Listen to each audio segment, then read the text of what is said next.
UNDP সহ 18 উন্নয়ন সহযোগী দেশের রাষ্ট্রদের সঙ্গে বৈঠক করছে নির্বাচন কমিশন। সরাসরি চলে যাচ্ছি ব্রিফিংয়ে। ব্রিফিংয়ে কিছুক্ষণ পরে যাব, সেখানে এখনো ব্রিফিং শুরু হয়নি। এই মুহূর্তে সেখান থেকে সরাসরি আমার সাথে যুক্ত আছেন সহকর্মী মাহমুদুল হাসান। মাহমুদুল হাসান, কিছুক্ষণ পরে ব্রিফিং শুরু হবে।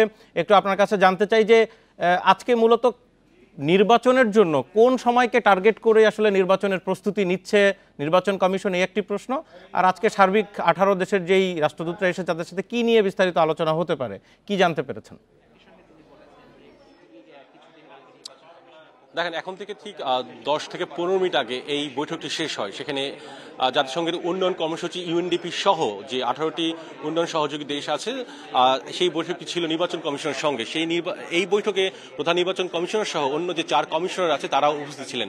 মূলত যে ত্রয়োদশ নির্বাচন হতে যাচ্ছে আগামীতে, সেই নির্বাচনের বাংলাদেশকে কিংবা নির্বাচন কমিশনকে কিভাবে সহযোগিতা করবে সেই বিষয়গুলো নিয়ে মূলত আজকে আলোচনা হয়েছে। তার মধ্যে অন্যতম হচ্ছে ভোটার করার ক্ষেত্রে যে টেকনিক্যাল সাপোর্ট, সেই সাপোর্ট সহ কারিগরি সহযোগিতা সহ যে অন্যান্য যে নির্বাচনের জন্য যে সহযোগিতা লাগে সেই ধরনের সহযোগিতা করবে বলে ইউএনডিপি জানিয়েছেন। এবং একই সঙ্গে আগামী নির্বাচনকে সুষ্ঠু করার জন্য, অবাধ করার জন্য ইউএনডিপির পক্ষ থেকে সব ধরনের সহযোগিতা করা হবে।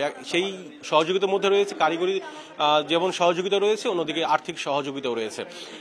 আজকে যে সংবাদ সম্মেলন এর পরে যখন করা হয়েছে, অর্থাৎ বৈঠকের পর, সেখানে নির্বাচন কমিশনার ব্রিগেডিয়ার জেনারেল সানাউল্লাহ তিনি যেটি বলেছেন যে আগামী ডিসেম্বর ধরেই তারা নির্বাচনের প্রস্তুতি নিচ্ছেন। এবং একই সঙ্গে তিনি এটিও উল্লেখ করেছেন যে তারা জাতীয় নির্বাচন ধরেই কিন্তু তাদের প্রস্তুতি নিচ্ছে। যদি স্থানীয় সরকার নির্বাচন আগে করতে হয়, সেক্ষেত্রে জাতীয় নির্বাচনের প্রভাব পড়বে। তবে সরকার যদি চায় যে জাতীয় নির্বাচন আগে এই স্থানীয় সরকার নির্বাচন করতে হবে, সেক্ষেত্রে কিন্তু নির্বাচন কমিশন করতে বাধ্য এবং সে করবে বলে তারা জানিয়েছেন। তবে স্বল্প পরিসরে যদি স্থানীয় সরকার নির্বাচন অনুষ্ঠিত হয়, সেই ক্ষেত্রে জাতীয় নির্বাচনের তেমন কোনো প্রভাব পড়বে বলে জানিয়েছেন। তবে সেটি যদি ব্যাপক আকারে স্থানীয় সরকার নির্বাচন অনুষ্ঠিত হয়, সেখানে ইউনিয়ন পরিষদ, পৌরসভা কিংবা সিটি কর্পোরেশন, সেক্ষেত্রে জাতীয় নির্বাচনের প্রভাব পড়বে বলে তিনি জানিয়েছেন। তবে মূল কথা হলো যে নির্বাচন কমিশন আগামী যে ডিসেম্বর ধরেই তারা নির্বাচনের প্রস্তুতি নিচ্ছেন এবং বিভিন্ন জায়গায় বিভিন্ন গণমাধ্যমে যে নির্বাচন তারিখ কিংবা সময়সূচি বলে দেওয়া হচ্ছে, তিনি যেটি বলেছেন যে এটি আসলে তিনি তার অবগত না, সে বিষয়ে তার মন্তব্য করতে চায় না। তবে প্রধান উপদেষ্টার যে